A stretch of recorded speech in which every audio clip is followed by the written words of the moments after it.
views and opinions expressed in this program are those of the participants and do not necessarily reflect the views of BronxNet or the program underwriters.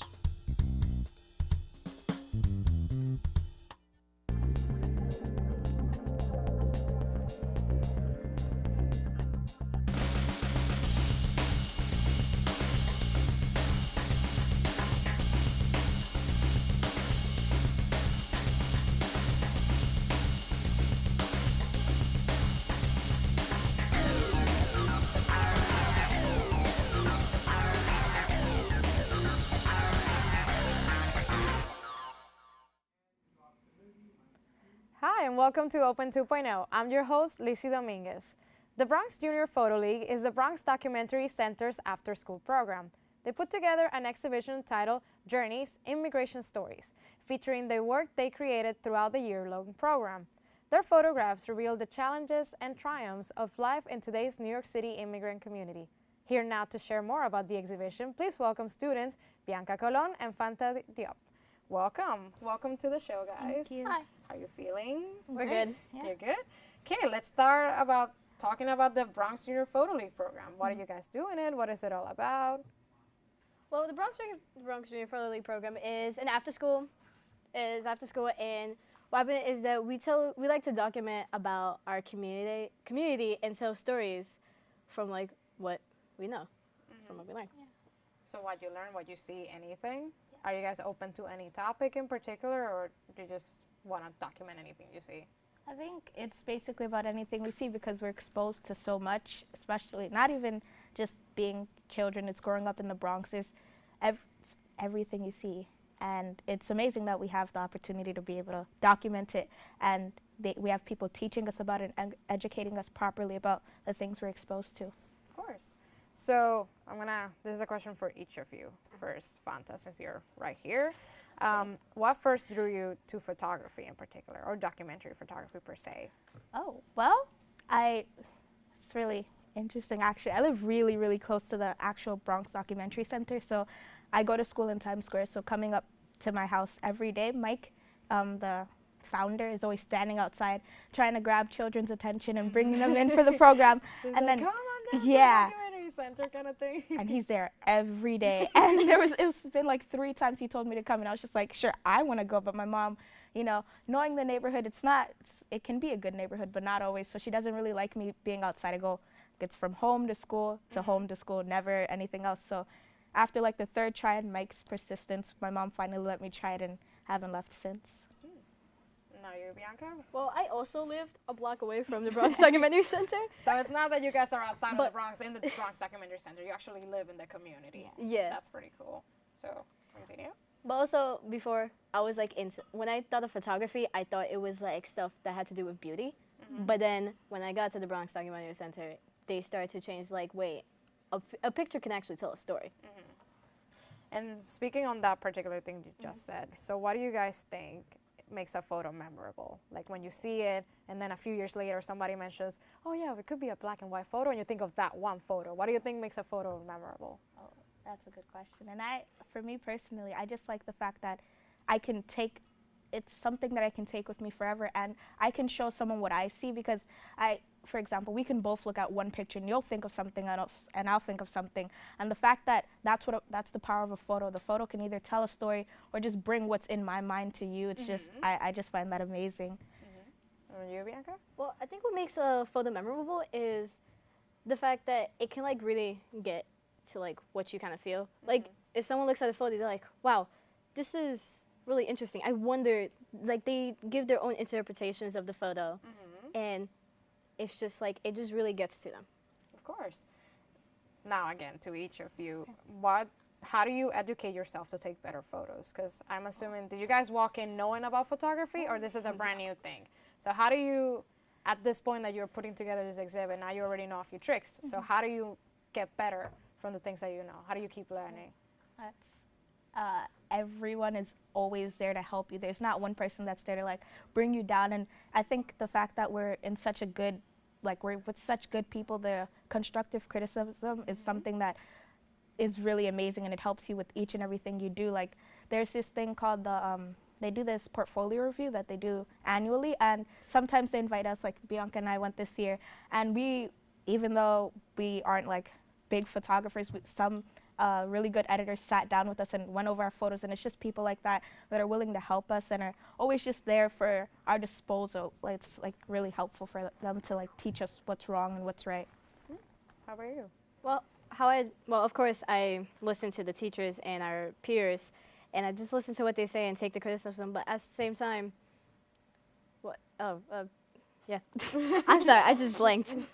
But I guess combining your both answers are pretty good, and it's stuff that other people can learn too, especially people who are amateurs as well that are learning in the process. And now that you have been taking pictures for a little while, again, and you've thrown this exhibit together, which we'll talk about in a minute, what do you think you wish you knew when you started taking photos? Because everyone is like, oh, like, I kind of looking back, I wish I could have done this differently, especially now since you were trying to put this exhibit together. So what's something you wish you knew before you started? Wait, want me to go first? Yeah. Go ahead. Take pics. Well, one thing I wish I knew is just like not to be scared. Not to be scared to approach your subject and just capture it. Of course. Oh, that's really true what she said, not to be scared. And I think being sometimes bold, because a photo doesn't stay, well, what you see doesn't stay in front of you the whole time. So you gotta either be quick, but make sure you're aware of what you're doing and your surroundings and be able to approach people easier. Do you before you take a photo, are you the type of photographer that has to like calculate every single thing that they're gonna put on, or did you just point and shoot kind of thing? Well, Did you see something you photographic, or you actually plan a photograph? Which style do you think you guys prefer when it comes to that? well, it really depends on what you're doing, because, well, the new age with digital cameras, it's really easy to just point and shoot and take thousands of photos without really acknowledging what you're doing. But they've been teaching us how to use film cameras, which is, I gotta admit, is way, way harder. And It's a process. yeah, It's a and you longer have to, process. it's a lot about calculations, because you only get a certain amount of photos, and not every photo is gonna, like, the smallest detail will really, really mess up like the entire photo. So calculations with depending if you're doing film or digital, but I think you should take everything to heart, because photos do matter. And I know you can, because of like the phones and the new cameras, you can take many, but I think just taking into account how many photos you're taking and what kind of photo you're taking. Yeah. Okay, we're gonna be talking about the exhibit soon, but before we do that, let's go take a quick break. We'll be right back with more Open 2.0 next. Look at me. Hey. Raymond, look at mommy. Maybe the light hurts his eyes. Maybe she's just not hungry. Maybe he can't hear us. Maybe we're not stimulating him enough. Maybe it's a phase.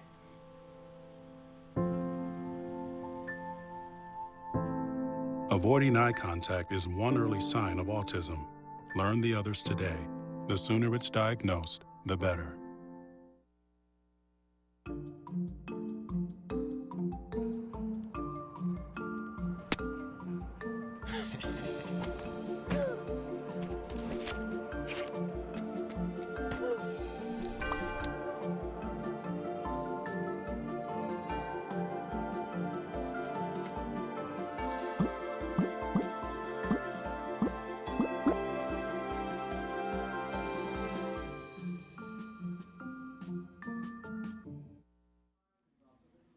Welcome back. We're continuing our conversation with Bianca Colon and Fanta Diop about the Journeys Immigration Stories exhibit. So guys, now that I mentioned the name of the exhibit, let's talk a little bit about what it is. Why this particular theme for an exhibit? Well, basically we're part of the high school class, and almost the entire class comes from a family of immigrants. And personally, my family, I'm first generation of born here. And I think it's just important for us as young adults to learn about what's going on. And it's just because immigration is a big part of American history. And right now in the media, it's not really, it's the opinions and the way it's showed and portrayed it can really cause kids to have biased or just uneducated opinions about something that is like really the backbone of the United States and America itself. And it's really important for us to be able to learn about it. And I think because it's so close to our hearts, because we're come from a family of immigrants, it's really important for us to learn about it too. Where's your family from? My family's from West Africa, Mali. Yeah. And your family, where are they from? I'm Puerto Rican and Italian. Puerto Rican and Italian, so it's like both like sides of the world kind of thing combining. So that's why you think it's important. Can you share why you think it's important to share these particular stories? Well, continuing off what Fanta said, it's just immigration is shown as something like negative.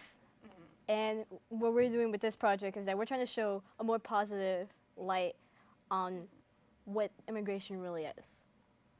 Okay. And how does that particular idea that you have for taking your photograph, maybe you have something similar or a little different, how does that reflect who you are as a person? How has the photograph you've taken are kind of like the things that you want to show to the world? Because you don't take a photograph in this particular topic just because. So you just said that you want to give a message. So how does that show who you are as a person? How you think that? I know it's a little hard to process, so just, what would you say? Well, I think the kind of photos you take really goes into what kind of person you are, because it depends on what you want to portray. Like, it's you taking the photo, and just simple things like the way you frame the photo, what you tell the person to do, whether it's off guard or it's like posed. It really shows what kind of photographer you are and what you want to portray. Like, for some of my photos, especially with my family, I want to do it with just being natural. I want to show my family cooking, my family walking around talking, because that's what I see and that's what I want to show. And then I think that's just, it really just portrays like what I want to show the world and what I see and how I want to show it to the world. Cool. And before we continue with you, we actually have some of your photographs, and that way you can talk about what you see. So let's have the first photo. There you go, Bianca, this is your work, and it's titled Dominican American Artist Behind Her Installation. I don't want to say the name so you can say it. So share with the viewers what this photo means to you. So this is Joy de Manania. She's a Dominican American artist. And what happened is that, as you can see on one side, I mean, well, if you look at one of the stuff that's hanging, it's the navel. And what happens is that on one side, she will put like a female human body, and on the other side, she will put a tropical print.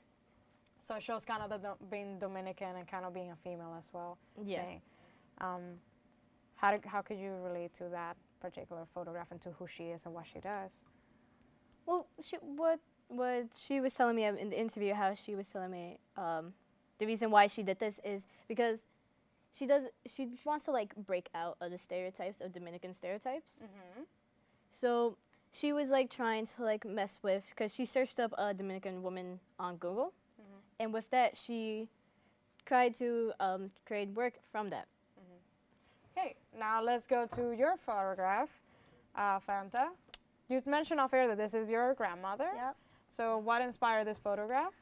Well, I feel like, because personally for me, I'm not very in tune with my West African culture because of how my family's structured. It's not like most families. I'm not very close to my other family members, such as my grandmother, and I took it upon myself really focusing on this project to try and get to know my grandmother as a person, and I think this is her in one of her most natural states. I really thought so, because Everyone has seen their grandma like this. yeah, and this is actually because I don't really visit her often because of like my mom and my grandmother's relationship, and it's just, this is one of the first times I've been to like her house like on my own, and then I was just and she just sits around in her, because most people think of this like as going out or really prominent outfits, but this is just what she sits at home with, and I thought it was really interesting, and well, she looks pretty comfortable, so it really makes you feel comfortable too. It's been a pleasure having you guys on the show. If people want to go to the exhibit and find out more about your photographs and more, where can they go?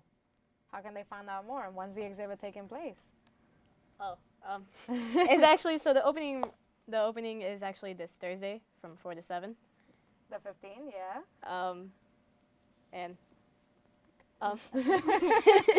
you can, I think it's best if you just Google. Perfect. Okay, we have the information up on the screen. Thank you so much, guys, for being part of the show today. It's been a pleasure talking to you. Of course. That's all the time we have. See you next time.